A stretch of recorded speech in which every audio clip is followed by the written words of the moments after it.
नमस्कार विद्यार्थी मित्रांनो, पोलीस बनण्याचे स्वप्न आपल्या डोळ्यासमोर ठेवून आणि ते पूर्ण करण्यासाठी दिवस रात्र अभ्यास करणाऱ्या आणि आपल्या परिस्थितीवर मात करून कष्ट करणाऱ्या सर्व विद्यार्थ्यांचे G. तबडे सर या यूट्यूब चॅनलमध्ये स्वागत आहे। जिसको आएगा प्रयोग उसका ही होगा पोलीस भरती में सहयोग, इतका हा महत्वाचा टॉपिक आहे। प्रयोग हा टॉपिक भरपूर मुलांना अवघड वाटणारा टॉपिक। हा टॉपिक जर तुम्हाला चांगल्या प्रकारे करायचा असेल तर वाक्यातील कर्ता आणि कर्म या दोन गोष्टी आपल्याला ओळखता आल्या पाहिजे।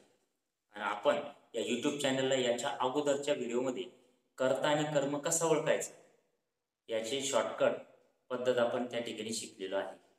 आणि त्याच पद्धतीचा वापर करून आज आपल्याला प्रयोग हा टॉपिक शिकायचा आहे।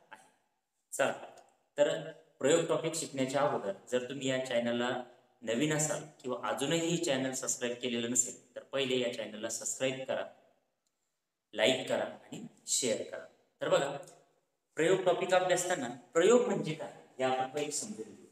प्रयोग या शब्दामध्ये प्र अधिक यूज हे दोन शब्द आहेत आणि या दोन शब्दाचा अर्थ होतो रचना करणे।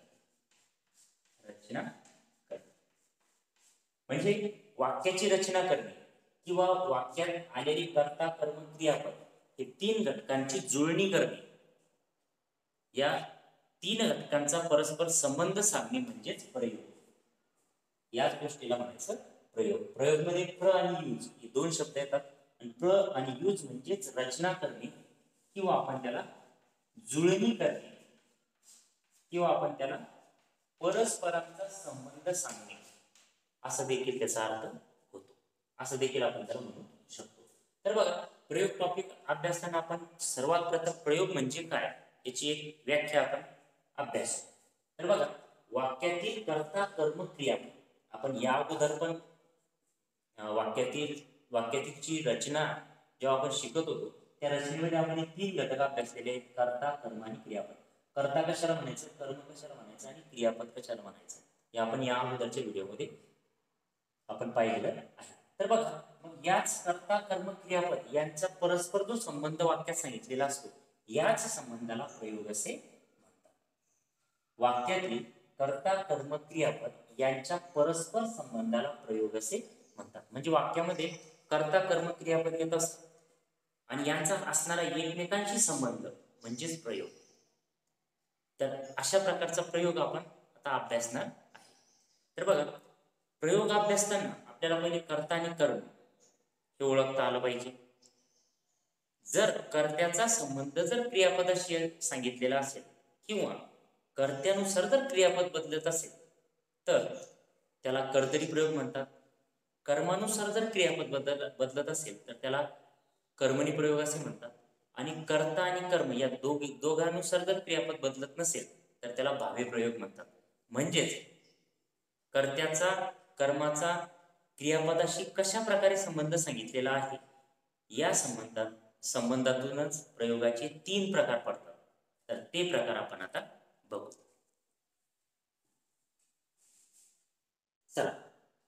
चला आपण अभ्यासूया आता प्रयोगाचे प्रकार। तर प्रयोगाचे तीन मुख्य प्रकार पडतात। तर तीन मुख्य प्रकार आपण या स्क्रीनवर बघताय। तर तीन प्रकार कर्तरी प्रयोग, कर्मणी प्रयोग आणि भावे प्रयोग।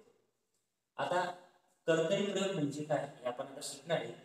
कर्तरी प्रयोग त्याचे दोन प्रकार, कर्मणी प्रयोग त्याचे मुख्य दोन प्रकार आणि त्याचे चार उपप्रकार, भावे प्रयोग त्याचे तीन प्रकार। तर एकदम थोडक्यात आपण या सगळ्या प्रकारांची एकदा ओळख करून घेऊया। तर बघा, कर्तरी प्रयोग कर्त्यानुसार जर क्रियापद बदलत असेल तर त्याला कर्तरी प्रयोग म्हणतात। त्याचे दोन प्रकार, सकर्मक कर्तरी प्रयोग, वाक्यात जर कर्म असेल तर त्याला सकर्मक कर्तरी प्रयोग म्हणतात, जर वाक्यात कर्म नसेल तर त्याला अकर्मक कर्तरी प्रयोग म्हणतात। कर्मणी प्रयोगाचे मुख्य दोन प्रकार, प्रधान कर्तृ कर्मणी ज्यामध्ये कर्ता हा धातूवर प्रभाव टाकणारा असतो अशा प्रकारचं वाक्य म्हणजे प्रधान कर्तृ कर्मणी। जर धातूवर प्रभाव टाकणारा कर्ता नसून कर्म असेल तर त्याला गौण कर्तृ कर्मणी असे म्हणतात।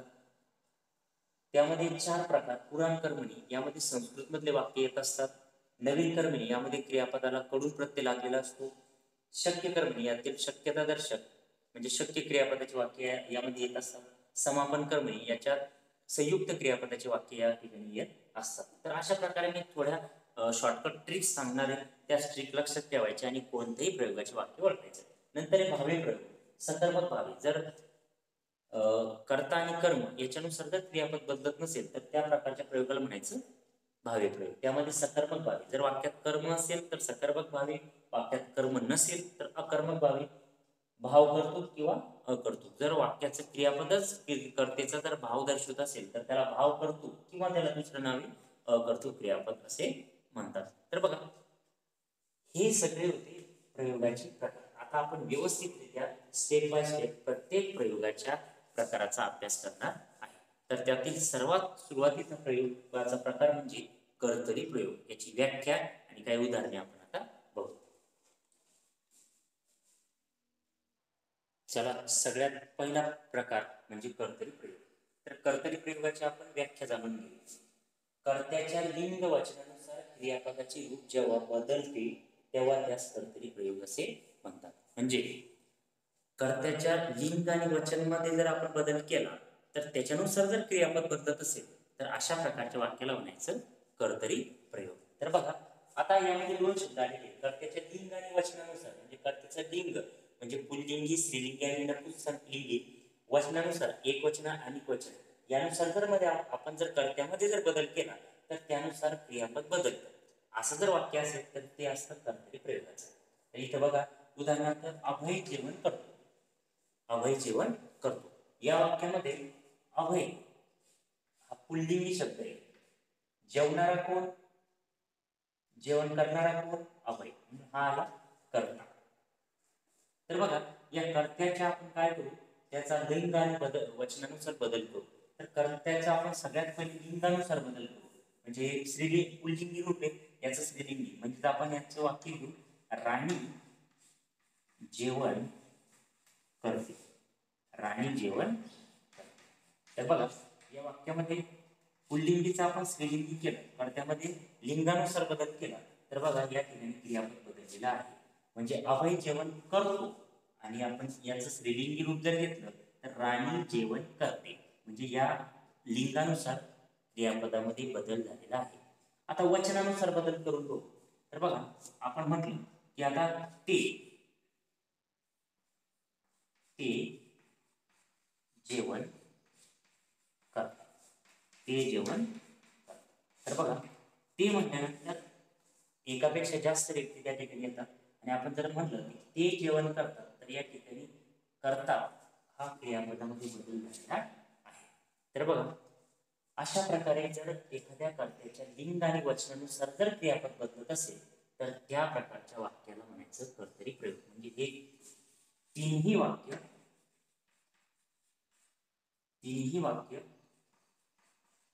कर्तरी प्रयोगाचे वाक्य आहे. या प्रकारच्या वाक्याला म्हणायचं कर्तरी प्रयोग. काहीच नाही याच्यामध्ये, फक्त एवढं लक्षात ठेवायचं, जर कर्त्याच्या लिंग आणि वचनानुसार बदल होत असेल कशामध्ये, तर क्रियापदामध्ये, तर अशा प्रकारच्या वाक्याला आपण कर्तरी प्रयोग म्हणतो. पण कर्तरी प्रयोगामध्ये आपल्याला काही बऱ्याच गोष्टी लक्षात ठेवायच्या असतात. तर बघा, या कर्तरी प्रयोगामध्ये सगळ्यात प्रथम कर्ता, एक वाक्य घेऊ आपण इथे, सचिन क्रिकेट खेळ. बघा, या प्रकारचं आपण वाक्य घेतलेले आहे आणि या वाक्यामध्ये खेळणारा कोण? एक सचिन, म्हणून हा कर्ता झाला. तर नेहमी कर्तरी वाक्यामध्ये कर्ता हा प्रथमा विभक्तीत असतो. म्हणजेच या कर्त्याला प्रत्यय राहत नाही. म्हणजे जर आपण कर्त्याचा जर विचार या ठिकाणी केला तर कर्त्याचा विचार जर केला तर कर्ता हा प्रथमा विभक्तीत असतो आणि कर्त्याला प्रत्यय असतो. म्हणून कर्तरी प्रयोग अभ्यासताना आता मी जे पॉईंट लिहून देणार आहे त्या पॉईंटनुसार तुम्हाला कर्तरी प्रयोग ओळखायचा आहे. तर या प्रकारच्या वाक्यामध्ये, या प्रकारच्या वाक्याचा जर आपण अभ्यास केला तर यामध्ये सर्वात प्रथम कर्ता, तर या कर्त्याला कोणत्याही प्रकारचा प्रत्यय नसतो. म्हणजे आपण लिहू शकतो की कर्त्याला प्रत्यय नसतो. आता जर कर्त्याला प्रत्यय जर नसेल तर कर्त्याची विभक्ती कोणती, तर कर्त्याची विभक्ती येईल प्रथमा विभक्ती. म्हणजे कर्ता ही कोणत्या विभक्तीत असतो, प्रथमा विभक्ती. हे लक्षात ठेवायचं. नंबर 2 कर्म. कर्तरी प्रयोगाच्या वाक्यामध्ये कर्म कधी कधी प्रथमा विभक्तीत असते किंवा अन्य विभक्तीत असते आणि त्याला कधी कधी कधी नाही, त्याला नेहमी प्रत्यय लागलेला असतो किंवा कोणत्याही वाक्यात त्याला कधी प्रत्यय असतो कधी नसतो. म्हणजे कर्म हे प्रथमामध्ये किंवा अन्य विभक्तीत असते. आता हेच वाक्य आपण जर दुसरे घेतलं, राम रावणास मार. हे सुद्धा एक कर्तरी प्रयोगाचं वाक्य आहे. या वाक्याचा जर आपण विचार केला तर कर्ता राम, मारणारा कोण, राम. म्हणून राम या कर्त्याला प्रत्यय लागलेला नाही, म्हणजेच आपण तुम्हाला विभक्ती दे. मारण्याची क्रिया कोणाला घडते, रावणास. या रावणाला स हा प्रत्यय लागलेला आहे. म्हणजे कर्माला प्रत्यय लागलेला असतो किंवा कर्माला प्रत्यय लागलेला नसतो. म्हणजेच याच्यावरून आपण असे लक्षात ठेवायचे की कर्म हे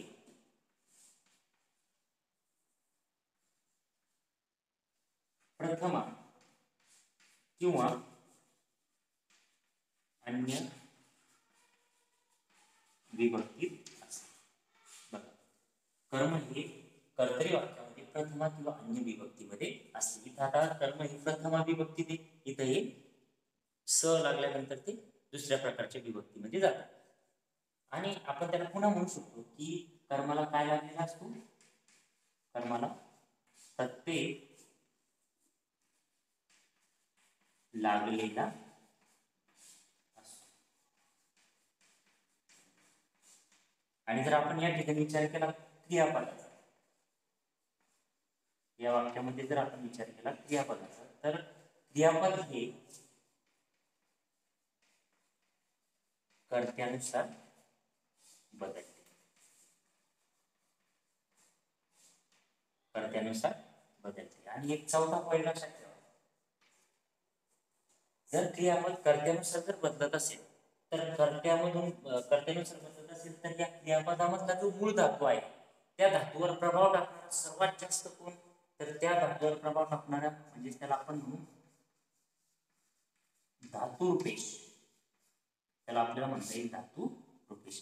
तर धातुरूपेश हा कोण असतो, कर्ता असतो. कर्ता धातुरूपेश म्हणजे धातूवर प्रभाव टाकणारा, धातूवर प्रभाव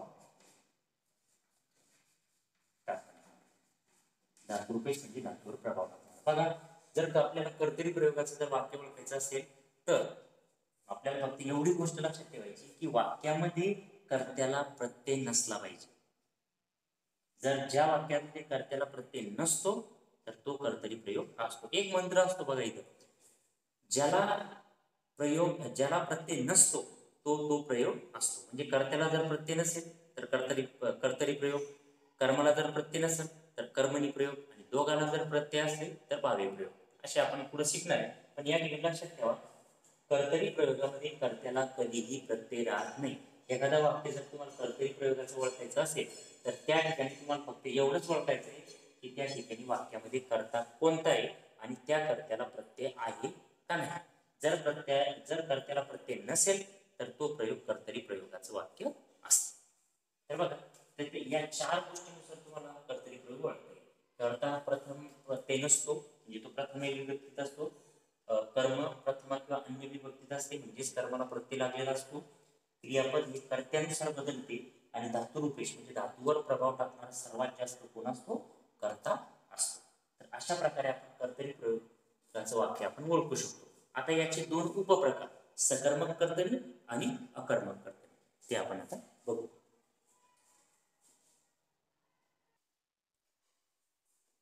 तर बघा, कर्तरी प्रयोगाचे दोन उपप्रकार. कर्तरी प्रयोगाचे 2 उपप्रकार. त्यामधला पहिला प्रकार सकर्मक कर्तरी प्रयोग. ज्या कर्तरी प्रयोगात कर्म असते त्या सकर्मक कर्तरी प्रयोग असे म्हणतात. म्हणजे जे कर्तरी प्रयोगाचं वाक्य असतं पण त्या वाक्यामध्ये जर कर्म असेल तर त्या वाक्याच्या प्रकाराला म्हणायचं सकर्मक कर्तरी प्रयोग. आता बघा, इथे उदाहरणार्थ शेतकरी शेताला नांगरतो. आता वाक्यात कर्म आहे का नाही हे आपल्याला शोधावं लागेल. तर बघा, पण आपण या ठिकाणी हे वाक्य कर्तरी प्रयोगाचं आहे का हे आपण पहिले चेक करू. बघा, कर्तरी प्रयोगाचं वाक्य चेक करताना आपल्याला यातून पहिले कर्ता शोधावं लागेल. नांगरतो, नांगरतो यामध्ये धातू आहे नांगर. नांगरणारा कोण? शेतकरी. बरोबर. या कर्त्याला प्रत्यय आहे का? नाही. जर या कर्त्याला प्रत्यय नसेल तर तो कर्तरी प्रयोग असतो. तर आता कर्म शोधूया. नांगरण्याची क्रिया कोणावर घडते? शेतावर.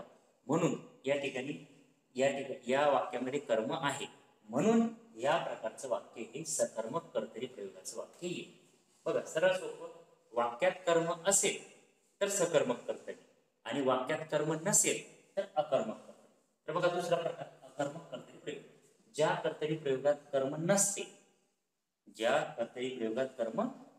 त्यास अकर्मक कर्तरी प्रयोग असे म्हणतात. म्हणजे या प्रकारच्या वाक्यात कर्म नसते. उदाहरणार्थ, अभय हळूहळू खातो. आता पहिले आपण कर्म आहे ओळखू. खातो या शब्दावर, या क्रियापदामध्ये धातू आहे खा. खाण्याची क्रिया कोणावर घडते? अभयवरच घडते, हळूहळूवर नाही घडत. तर खाण्याची क्रिया ही अभयवरच घडते आणि खाणारा कोण? अभयच. ज्या वाक्यामध्ये कर्ता आणि कर्म हे दोन्ही एकच असतात, म्हणजेच कर्ताच असतो, त्या वाक्यामध्ये कर्म नसते. तर बघा, खाण्याची क्रिया अभयवरच घडते, खाणारा जे ना अभयवच आहे. म्हणजे एकाच ठिकाणी क्रिया या ठिकाणी आलेली आहे. तर बघा, सचिन छान खेळतो. सचिन छान खेळतो. तर बघा, सचिन छान खेळतो या वाक्यामध्ये खेळणारा कोण? सचिन.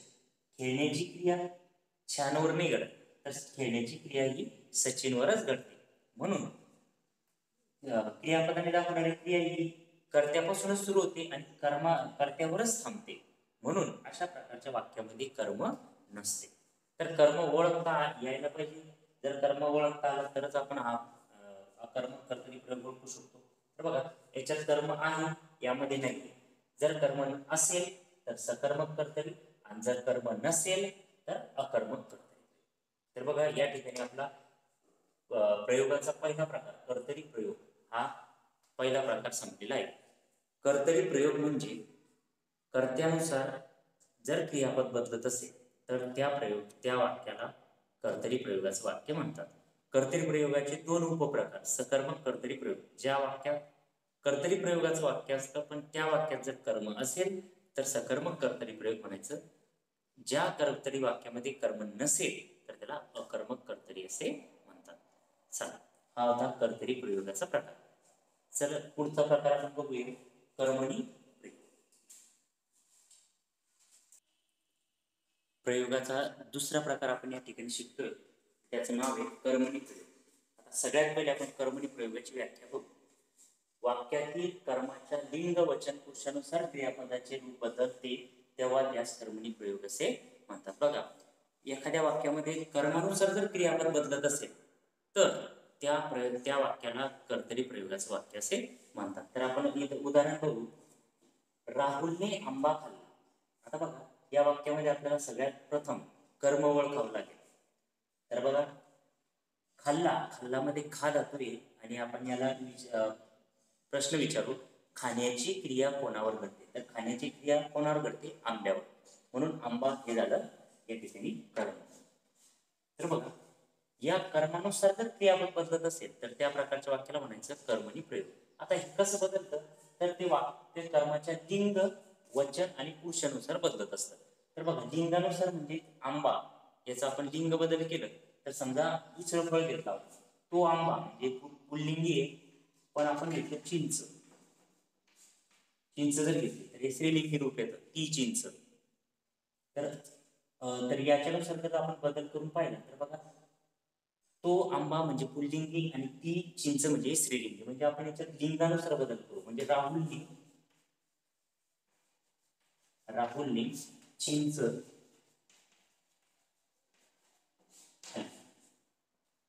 चिंच खाल्ली. तर बघा, या प्रकारच्या वाक्यामध्ये तुमच्या लक्षात आला असेल की इथं पुल्लिंगी आणि त्याचं आपण कर्माचं स्त्रीलिंगी रूप केलं. आंबा होता तर त्याचं चिंच केलं, तर या ठिकाणी खाल्ल्याचं काय झालं? खाल्ली. म्हणजेच कर्माच्या लिंगानुसार क्रियापद बदललं. अशा प्रकारचं वाक्य हे कर्मणी प्रयोगाचं वाक्य असतं. दुसरं वचनानुसार. आता आपण या ठिकाणी असं म्हटलं, वचन बदल केला म्हणजेच आपण असं म्हटलं की राहुलने आंबा नाही, राहुलने काय खाल्ले? आंबे खाल्ले. वचन बदल केला. आंबा म्हणजे एक, आंबे म्हणजे अनेक. तर राहुलने आंबे खाल्ले. तर बघा, खाल्ल्याचं काय झालं? खाल्ले झालं. तर या ठिकाणी वचनानुसार, कर्माच्या वचनानुसार इथे क्रियापद बदललेले आहे, म्हणून हे सुद्धा वाक्य कर्मणी प्रयोगाचे येतं. तर बघा, पुरुषानुसार. पुरुषानुसार प्रथम पुरुष, द्वितीय पुरुष, तृतीय पुरुष यानुसार जर क्रियापद बदलत असेल, म्हणजे कर्माच्या प्रथम, द्वितीय, तृतीय पुरुषानुसार जर क्रियापद बदलत असेल, तर अशा प्रकारच्या वाक्याला सुद्धा कर्मणी प्रयोगाचं वाक्य असे म्हणतात. तर तुमच्या लक्षात आलं असेल. पण या वाक्याचे एक वैशिष्ट्य आहे बघा, या वाक्यामध्ये कर्त्याला प्रत्यय लागलेला असतो. कर्माला कोणत्याही प्रकारचा प्रत्यय लागलेला नसतो. आपल्याला कर्मणी प्रयोगाचं जर वाक्य जर ओळखायचं असेल, तर कर्मणी प्रयोगाच्या वाक्यामध्ये कर्त्याला प्रत्यय असतो, पण कर्माला प्रत्यय राहत नाही. ज्या वाक्यात कर्त्याला प्रत्यय असतो आणि कर्माला प्रत्यय नसतो, कर्माला प्रत्यय नसतो म्हणजे ते कर्मणी प्रयोगाचं वाक्य, कर्त्याला प्रत्यय नसतो म्हणजे ते कर्तरी प्रयोगाचं वाक्य. तर बघा, कर्मणी प्रयोगाच्या संदर्भात एक 4 गोष्टी तुम्हाला लक्षात ठेवायच्या आहेत आणि ते लिहून घ्यायचे आहेत. तर ही 4 पॉईंट इकडे दिलेले हे पॉईंट समजून घ्या की कर्मणी प्रयोगाच्या वाक्यामध्ये कर्ता हा प्रथम कर्त्याला प्रत्यय लागलेला असतो. या ठिकाणी बघा, कर्त्याला या ठिकाणी प्रत्यय लागलेला आहे. कर्म प्रथमा विभक्तीत असते. कर्म प्रथमा विभक्तीत असते म्हणजेच प्रथमा विभक्तीत कोणत्याही प्रकारचा प्रत्यय नसतो. म्हणून या ठिकाणी जर आपण पाहिलं तर कर्माला कोणत्याही प्रकारचा प्रत्यय लागलेला नाही. तिसरं, क्रियापद. क्रियापद हे कर्मानुसार बदलतं. तर या ठिकाणी आपण पाहिलं की क्रियापद हे या कर्मानुसार काय होते? बदलते. आणि धातुरूपेश. धातुरूपेश म्हणजे धातूवर प्रभाव टाकणार, म्हणजे धातूवर प्रभाव टाकणार कोण असतं कर्मणी प्रयोगामध्ये? कर्म असतो. तर बघा, सगळ्यात जास्त प्रभाव टाकणार हा कर्म असतो. तर हे 4 पॉईंट आपल्याला कर्मणी प्रयोग ओळखताना लक्षात ठेवायचे आहे. हे 4 पॉईंट सगळ्यांनी लिहून या, पाठ करा, याच्यानुसारच कर्तरी प्रयोग ओळखायचा आहे. आता बघा, याच्यामध्ये आपण एक तुमच्या लक्षात आलं असेल तर कर्मणी प्रयोगामध्ये कर्माला प्रत्यय नसतो आणि आपण कर्तरी प्रयोगामध्ये पाहिलं तर कर्त्याला प्रत्यय नसतो. म्हणजे जेव्हा ज्याला प्रत्यय नसतो तेव्हा तो प्रयोग असतो, कर्त्याला प्रत्यय नसतो तेव्हा तो प्रयोग असतो, कर्माला प्रत्यय नसतो तेव्हा तो प्रयोग असतो. म्हणजे ज्याला प्रत्यय नाहीये तो ते प्रयोगाचं वाक्य असतं. तर हे होतं कर्मणी प्रयोग. आता कर्मणी प्रयोगाचे आपण थोडक्यात उपप्रकार आपण अभ्यासू. बघा, कर्मणी प्रयोगाचा पहिला उपप्रकार प्रधान कर्तृक कर्मणी. प्रधान कर्तृक म्हणजे ज्या ठिकाणी कर्ता हा क्रियापदावर प्रभाव टाकणार असतो, म्हणजे जास्त प्रभाव हा कर्त्याचा असतो. अशा प्रकारच्या वाक्यामध्ये अशा प्रकारचं वाक्य हे प्रधान कर्तृक कर्मणीचं असतं. बघा, इथे राहुलने आंबा खाल्ला. खाल्ला काय खाल्ला? आंबा. पण कोणी खाल्ला तो? राहुल. म्हणजे राहुल आणि सचिन या ठिकाणी या क्रियापदावर प्रभाव टाकणारे आपल्याला आढळून येतात. म्हणून अशा प्रकारचे वाक्य हे प्रधान कर्तृक कर्मणीचे असतात. बघा, या ठिकाणी कर्मणी प्रयोगाचेच लक्षण या ठिकाणी असतात. म्हणजे कर्त्याला प्रत्यय लागलेला असतो, कर्म प्रथमा विभक्तीत असते, कर्मणी प्रयोगाचंच वाक्य असतं. पण अशा प्रकारच्या वाक्यामध्ये जर कर्ता जर क्रियापदावर प्रभाव टाकत असेल तर अशा प्रकारचं वाक्य हे प्रधान कर्तृक कर्मणी प्रकारामध्ये येत असतं. तर हा होता कर्मणी प्रयोगाचा पहिला उपप्रकार. दुसरा उपप्रकार आपण पाहू. बघा, दुसरा कर्मणी प्रयोगाच्या दुसऱ्या गौण कर्तृक कर्मणीचे गौण कर्तृक कर्मणीमधला पहिला प्रकार पुराण कर्मणी प्रयोग. एक अतिशय सोपा प्रयोग. पुराण या नावातच बघा, पुराण म्हणजे जुने वाक्य, म्हणजे जुने कोणते? कथा काव्यात आलेले वाक्य, म्हणजे ते आपण म्हणू शकतो की संस्कृत काव्यात आलेले ते वाक्य असतात. तर आता ते जुन्या संस्कृत काव्यात ते वाक्य होते, आता ते मराठीमध्ये वापरल्या जात नाही किंवा त्या प्रकारचे आता वाक्य जवळपास येत नाही. तर बघा, जर पुराण कर्मणी प्रयोगाचं जर तुम्हाला वाक्य ओळखायचं असेल तर त्याचा क्रियापदाचे रूप जे ते धातू प्लस इज असते. आता हे धातू प्लस इज काय असतं तर बघा वाक्य उदाहरणार्थ नळे इंद्रासी असे बोली जेले, नळे इंद्रासी असे बोली जेले हे जे क्रियापदाचं रूप आहे ते धातू प्लस इज या नावानं हे जोडलेलं आहे. म्हणजे ही ओळखण्याची खूण आहे तुम्हाला. धातू कसा असतो त्याचा धातू प्लस इज, त्याला इज प्रत्यय लागलेला असतो. म्हणजे प्रत्येक ठिकाणी जेले जेले डीजे जे जे जे जे असे शब्द त्यामध्ये लागलेले असतात. तर बघा दुसरं वाक्य विजी निशिदा वास्तव मनी जेलो. तिसरं वाक्य एक अवधान ऐकिले येईजे. तर या प्रकारचं वाक्य जर आलं तर ते पुराण कर्मणी प्रयोगाचं असतं, म्हणजेच ते कर्मणी प्रयोगाचं वाक्य असतं. तर हा प्रकार कसा ओळखायचा, पुराण कर्मणी प्रयोगाचं वाक्य कसं ओळखायचं तर बघा हे वाक्य जुन्या काव्यातील वाक्य असतं, संस्कृत मधलं वाक्य असतं. हे आपण जर हे तिन्ही वाक्य जर या ठिकाणी पाहिले तर हे तिन्ही वाक्य या ठिकाणी आपल्याला संस्कृत मधले वाक्य या ठिकाणी आढळतात. म्हणजे दुसऱ्या कोणत्याच प्रयोगाच्या प्रकारामध्ये संस्कृत मधले वाक्य येत नाही, हे चांगलं लक्षात ठेवा. कोणत्याही प्रकारामध्ये संस्कृत मधलं वाक्य येत नाही, फक्त एकाच प्रकारामध्ये संस्कृत मधले वाक्य येतात, ते म्हणजे पुराण कर्मणी प्रयोग. पुराण या शब्दावरून तुम्हाला लक्षात ठेवायचे, पुराण म्हणजे जुनं काहीतरी कथा कादंबरी काव्यामधले वाक्य आलेले म्हणजे संस्कृत मधले वाक्य आलेले. तर हा प्रयोग ओळखताना एक लक्षात ठेवा की या प्रयोगातील वाक्य हे संस्कृत मधले वाक्य असतात, संस्कृत काव्यामधले वाक्य असतात.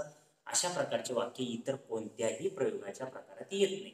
म्हणून या प्रयोगाचं वाक्य ओळखायला एकदम सोपं. तर अशा प्रकारे आता मी प्रत्येक प्रकाराच्या खाली स्टार करणार आहे आणि स्टार करून तुम्हाला असं काहीतरी लिहून देणार आहे. तर ते व्यवस्थित लक्षात ठेवा. स्टार म्हणजे खूप महत्वाचं आहे, त्यानुसारच आपल्याला तो प्रयोग ओळखायचा आहे.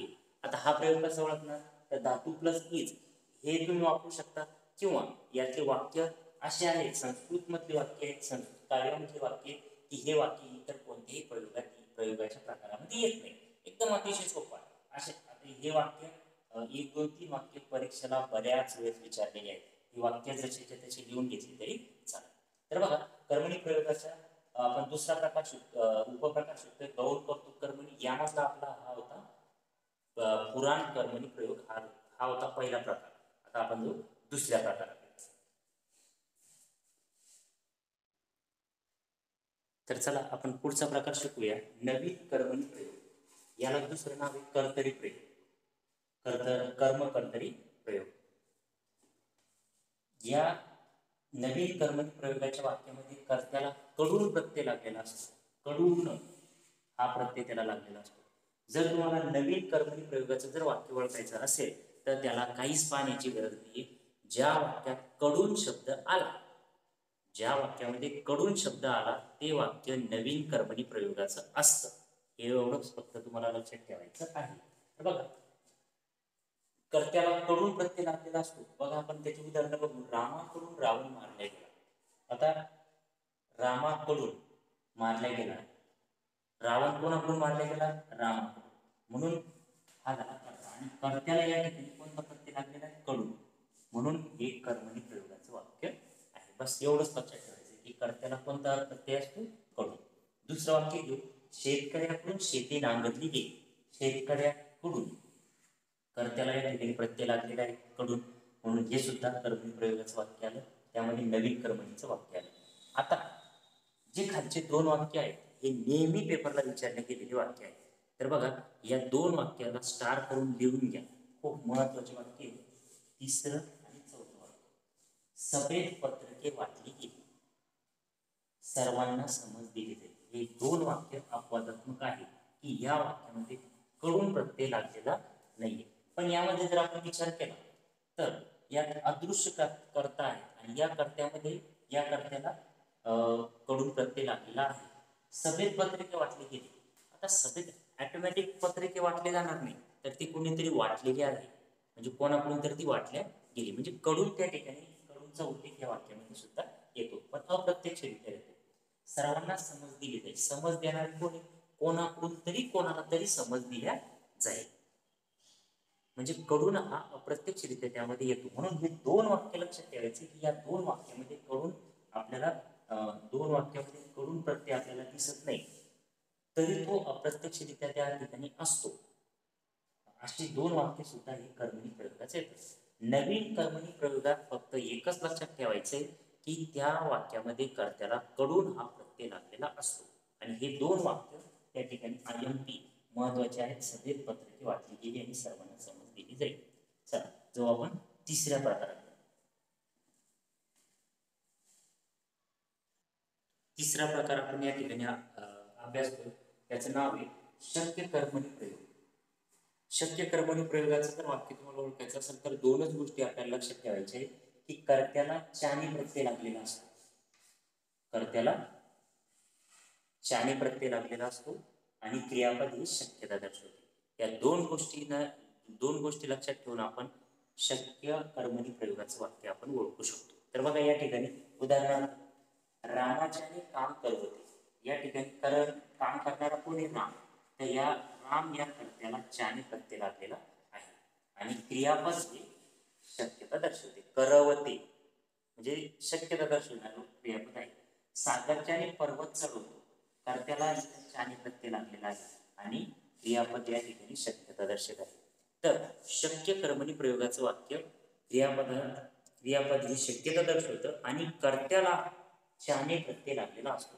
या दोन गोष्टीवरून तुम्हाला शक्य कर्मणी प्रयोगाचं वाक्य आपल्याला ओळखता येतं. चला चौथा प्रकार बघूया. चला चौथा प्रकार शिकूया, समापन कर्मणी प्रयोग. तर समापन कर्मणी प्रयोग ओळखताना फक्त दोनच गोष्टी लक्षात ठेवायच्या आहेत की कर्त्याला षष्ठी विभक्तीचा प्रत्यय असतो. म्हणजेच षष्ठी विभक्तीचे प्रत्यय कोणते? चा, ची, चे हे तीन प्रत्यय यापैकी कोणताही एक प्रत्यय जर कर्त्याला असला तर ते वाक्य असतं समापन कर्मणी प्रयोगाचं. किंवा क्रियापद हे संयुक्त असते. आता संयुक्त क्रियापदाचा प्रकार आपण क्रियापद या व्हिडिओमध्ये पाहणार आहे. क्रियापद नावाचा एक टॉपिक आपण त्या ठिकाणी अभ्यास करताना संयुक्त क्रियापद म्हणजे काही पाहणार आहे. पण इथे लक्षात ठेवा की या ठिकाणी लिहून झाली, लिहून झाला, त्याच्यानंतर खात आहे, आहे, पाहत आहे, पाहत आहे, अशा प्रकारचे जर क्रियापद येत असेल तर याला म्हणायचं संयुक्त क्रियापद.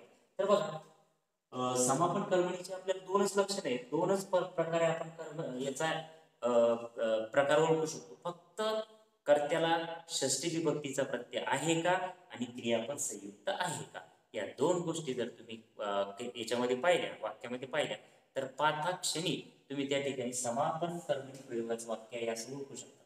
सचिनने पत्र लिहून झाले. सचिनचे पत्र लिहून झाले. कर्त्याला चे प्रत्यय लागलेला आहे, क्रियापद संयुक्त आहे. राणीचा चहा पिऊन झाला. कर्त्याला चा प्रत्यय लागलेला आहे आणि क्रियापद संयुक्त आहे. तर या दोन जर तुम्ही पॉईंट लक्षात ठेवले, स्टार केलेले हे दोन पॉईंट जर लक्षात ठेवले तर तुम्ही समापन कर्मणी प्रयोगाचं वाक्य 3 सेकंदात ओळखू शकता. चला तर पुढचा प्रयोगाचा तिसरा मुख्य प्रकार भावे प्रयोग. चला तर तिसरा प्रकार पाहूया. त्याचं नाव आहे भावे प्रयोग. तर बघा भावे प्रयोगाची आपण सर्वप्रथम व्याख्या लक्षात घेऊया. वाक्यातील कर्ता कर्म यानुसार जर क्रियापद बदलत नसेल तेव्हा त्यास भावे प्रयोग असं म्हणतात. एकदम सोपं आहे बघा. भावे प्रयोगामध्ये कधीच क्रियापद बदलत नसतं.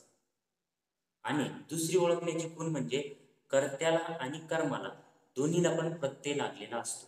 ज्यावेळेस कर्त्याला पण प्रत्यय असतो, कर्माला पण प्रत्यय असतो, दोन्हीला पण प्रत्यय असतो, तेव्हा ते वाक्य भावे प्रयोगाचं असतं. म्हणून इथं म्हटलेलं आहे बघा की वाक्यातील कर्ता आणि कर्मानुसार ते क्रियापद बदलत नसेल तर त्याला आपण भावे प्रयोग असं म्हणतो. तर उदाहरणार्थ लक्षात घ्या, सचिनने भावाला बोलवले. या ठिकाणी कर्ता सचिन हे जर आपण सचिनचं जर आपण लिंग बदल केला किंवा वचन बदल केलं म्हणजे कर्त्याचं लिंग वचन बदलानुसार क्रियापद बदलतं की नाही आपण बघू. तर आता सचिनने भावाला बोलवले, तर आता सचिनच्या ऐवजी राणी, राणीने भावाला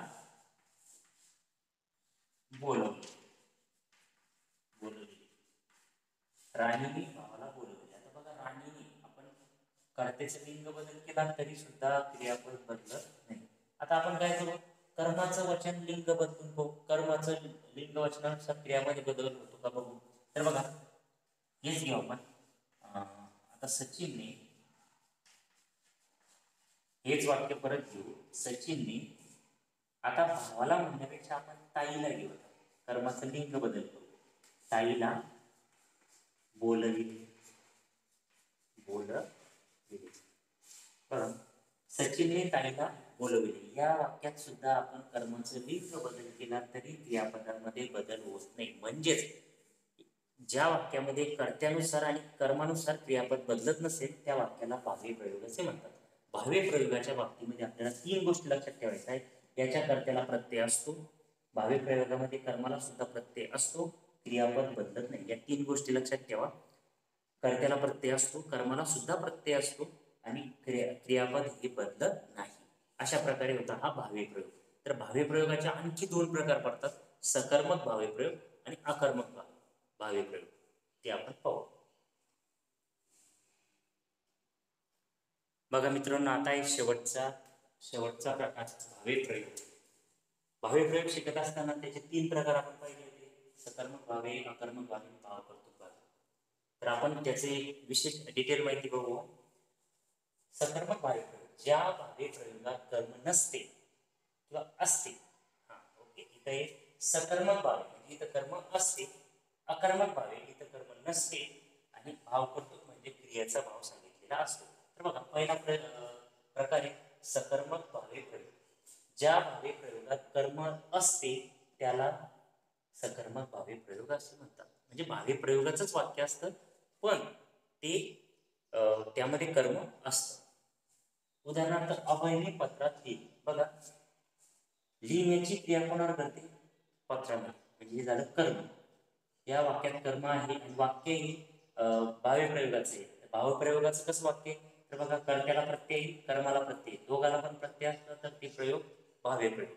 तर यामध्ये कर्म आहे म्हणून ते सकर्मक वाक्य आलं. अकर्मक भावे प्रयोग, ज्या भावे प्रयोगात कर्म नसते त्याला अकर्मक भावे प्रयोग असे म्हणतात. म्हणजे त्या वाक्यामध्ये कर्म नसायला पाहिजे. तर बघा, मुलींनी आता पळावे. पळणाऱ्या कोणी? मुली. पळण्याची क्रिया सुद्धा मुलीवरच होते, आत्तावर होत नाही. म्हणजे या वाक्यात कर्म आलेलं नाही, म्हणून हे अकर्मक भावे प्रयोगाचं वाक्य आहे. चला, पुढचं भावकर्तृक, अकर्तृक भावे प्रयोग. याला 2 नाव आहे, भावकर्तृक आणि अकर्तृक.